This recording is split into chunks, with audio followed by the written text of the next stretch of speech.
Sulla 2, c'è un gancio fuori, sulla corsia 2. Mirko, fermo un attimo, Mirko, Ferma. Corsia 2, c'è un gancio fuori. Corsia 2.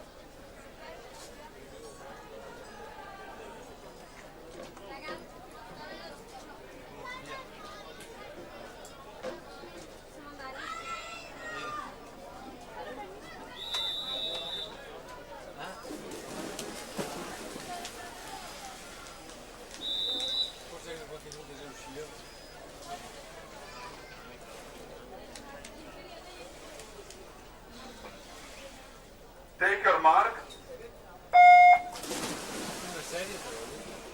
E allora siamo in vasca con la prima serie, l'ultima gara di questa edizione Treviso Swim Cup. In acqua i dorsisti, Ilaria De Negri, Paolo Fava, Cesare Bai, Alessandro Papa, Efren Ceccon, Manuel Frigo, Valentina Serafin, Nicolò Trabacchin.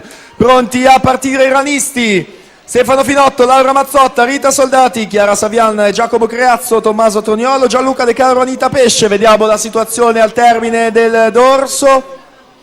Leosport 27,36 con Efrem Ceccon, Rosà con Manuel Frigo 27,49, Idros con Alessandro Papa 27,55, formazioni che hanno schierato naturalmente dei maschi in prima frazione.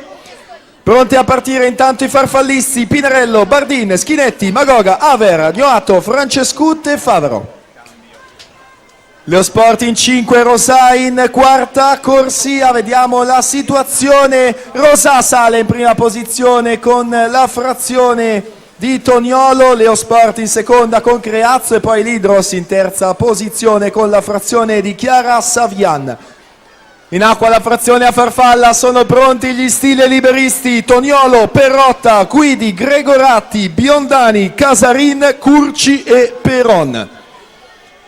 Vediamo come cambia la situazione dopo la terza frazione. Sale in prima posizione la Leosport, che avrà Giorgia Biondani in chiusura contro Leire Casarin per la rappresentativa Rosà, entrambe specialiste dello stile libero veloce a contendersi la vittoria di questa staffetta. Biondani in 5, Casarin in sesta corsia rispettivamente per Leosport e Rosà. Scappa via Giorgia Biondani e consegna alla sua squadra la vittoria in 1:51:12.